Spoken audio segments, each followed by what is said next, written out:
Hey everyone, it's Sunday, so it's time for another story time. I am outside here at Bruce Pets. Don't mind the noise. I got the waterfalls going behind me. We're off of a busy street, so I can already hear somebody's bass going, but as I've explained before, I just kind of like doing these in one take. That way you can kind of see everything in their natural element, including myself. And also, this store is in its natural element because we're in the middle of a city, but we try to give the nice, like, kind of awesome, like, jungle and forest kind of perspectives. So it's getting warmer out. We're seeing lots more animals out, and that means it's turtle season.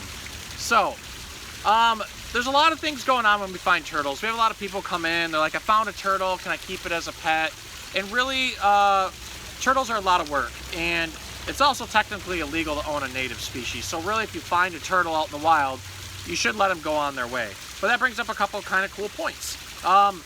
You might find a turtle crossing the road and you want to pick it up, you want to help it. First, we'll talk about how to pick up a turtle. If it's something like this guy, which you wouldn't find here in Michigan, this is a yellow belly slider. These guys are actually found more south, but you might find painted turtles up here and a few other different types. Usually you can just grab them like you would a hamburger and get them on the top of their shell with your thumbs and the bottom on your hands. You pick them up and move them to the other side of the road where the direction that they were going, because obviously they're trying to get across the road for a reason. You never really want to pick them up by their tails. Their tails are actually connected to their spine, which runs up through the back here, so we'll find snapping turtles here and there. And an old wives' tale, old farmer's trick is to pick them up by their tail and carry them. Well, you can actually damage their tail and their spine and even paralyze them doing that. So that's not something we want to do. Snapping turtles can reach all the way around their head to their back, and they have really, really long claws. So we want to be careful in picking them up. You don't want to do it like this, because they can turn around and grab your hand. What you do is you grab them by the back, the shell back here, and you pick them up. See how I have my hands? And you just move them over to the other side of the road. If you don't feel comfortable with that, you should get like a broom or a stick or something and try to push them along. A lot of times when we touch a turtle's tail or the butt, they'll want to move forward. And that's what we would do to move a more dangerous turtle. Like most aquatic turtles, this yellow belly slider spends the majority of its time in the water, but likes to come out to bask. So just a little bit ago, she was sitting in the sun out here, gathering up some natural heat and UVB and having a good time. They eat just about anything that they can. They're very opportunistic eaters, so things like worms, insects, sometimes they'll eat aquatic plant, they'll even go after fish, sometimes small mammals or even ducks. They're just, if it's moving, they're gonna wanna try to eat it. You gotta watch out for their claws. She does have some pretty long claws there. Males actually have longer claws. So she is scratching me a little bit, but it's not bad. She's just, unfortunately, a little anxious right now because I did just take her out. So I'm gonna try to hurry this up and just read her story so I can get her back in the water and maybe a little bit more calm. Just a couple last quick facts though about turtles. Their shells are attached to them. They cannot come out of these shells. They grow with them. These shells are made of bone. So a turtle has both an endo and an exoskeleton. So an endoskeleton is inside and exoskeleton's on the outside. So when we've talked about tarantulas, they have an exoskeleton, but mammals have endo. Turtles have both. Their rib cage is actually modified and comes down through their shell and kind of part down here. So it's basically an extension of their ribs in a way. And then like I mentioned, their spine runs through there. So we're gonna go ahead and get Mrs. T here, her story read to her. I am going to read Dragons Love Tacos by Adam Rubin. So Mrs. T, I hope you like your story about tacos. So we'll see. Oh, thanks for peeing on me. The joys of animal care people don't talk about is when animals like to do things like pee on you. So, are you done? Okay. Here we go, Mrs. T. Hey kid, did you know that dragons love tacos? They love beef tacos and chicken tacos. They love really big, gigantic tacos and tiny little baby tacos as well.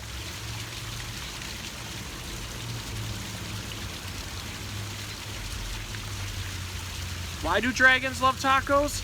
Maybe it's the smell from the sizzling pan. Maybe it's the crunch of the crispy tortillas. Maybe it's a secret. Either way, if you want to make friends with dragons, tacos are key. Hey dragon, why do you love tacos so much?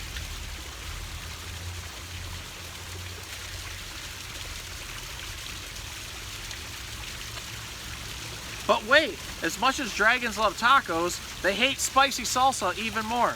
They hate spicy green salsa and spicy red salsa. They hate spicy chunky salsa and spicy smooth salsa. If the salsa is spicy at all, dragons can't stand it.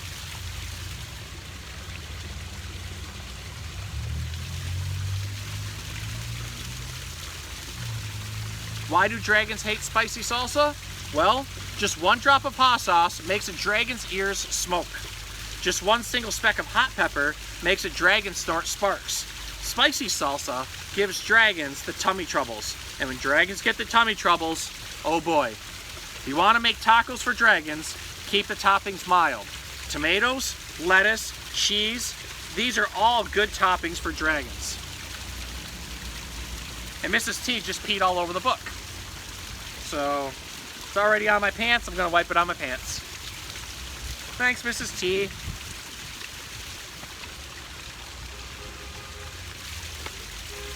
Wow, we're finding out dragons love tacos and how much a turtle can pee on you. So, it's a great day.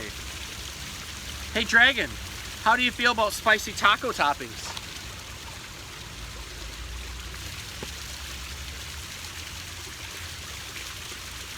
Dragons love parties.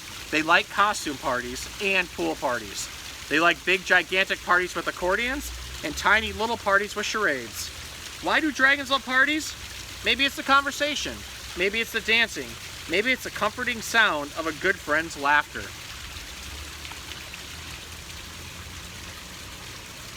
And maybe they love parties because it's not where turtles are constantly peeing all over me. Maybe. The only things dragons love more than parties or tacos is taco parties. Taco parties are parties with lots of tacos. If you want to have some dragons over for a taco party, you'll need buckets of tacos, pant loads of tacos. The best way to judge is to get a boat and fill the boat with tacos. That's about how many tacos dragons need for a taco party. After all, dragons love tacos. Hey dragon, are you excited for the big taco party?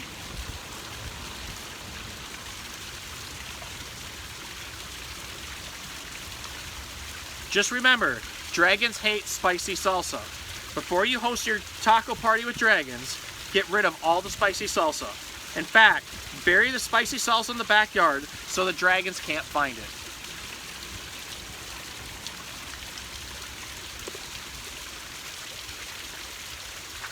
These dragons love your taco party. They love the music, they love the decorations. They especially love the tacos.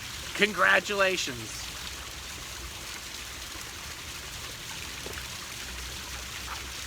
It's a good thing you got rid of all that spicy... Wait a second. What are those little green things in the salsa? You didn't read the fine print?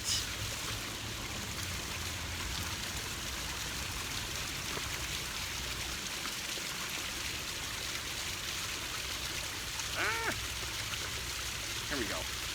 Dragons, listen to me. Do not eat those tacos. Those little green specks in the salsa, those are jalapeno peppers. They are super spicy. I know you love tacos, dragons, but you're not gonna love those tacos. Do not let those dragons eat those tacos. Crunch, crunch, crunch.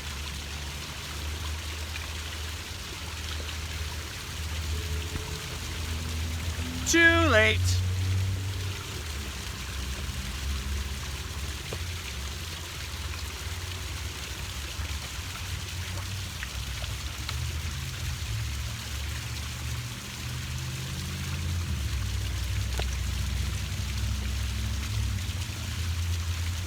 Why would dragons help you rebuild your house? Maybe they're good Samaritans. Maybe they feel bad for wrecking it. Maybe they're just in it for the taco breaks.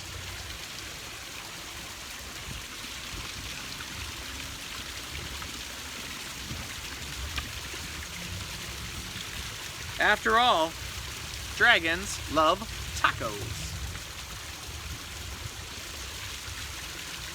Well, I'm just like a dragon. I love tacos, but I don't like spicy stuff. So sometimes tacos end up tricking me and they get spicy. But that was a fun story, even though Mrs. T here decided to pee on me at least half the time. But that's okay. She's still pretty cute. She's still an awesome turtle. And we got to read this awesome book. So I hope you guys had a good time. I hope you learned a lot about turtles. I hope you also learned of what to do when you find a wild turtle. Again, you can pick them up like this as long as they're not a snapping turtle and help them cross the road. If they're a snapping turtle, you pick them up onto the back side of the shell and move them across the road or scoot them across. If you happen to find a turtle in an area where there's not water, or you think there's not water, there is actually probably a body of water within about a half mile or so, and you can go ahead and release the turtle there. But we do not want to keep small turtles as pets. It's illegal to own turtles under 4 inches in diameter. It is also illegal to own a native species. So if you want a turtle, you should find one at a store like ours rather than pulling one from the wild. So I hope you guys had fun. I hope you had fun with our turtle, because I had fun. So have a good night.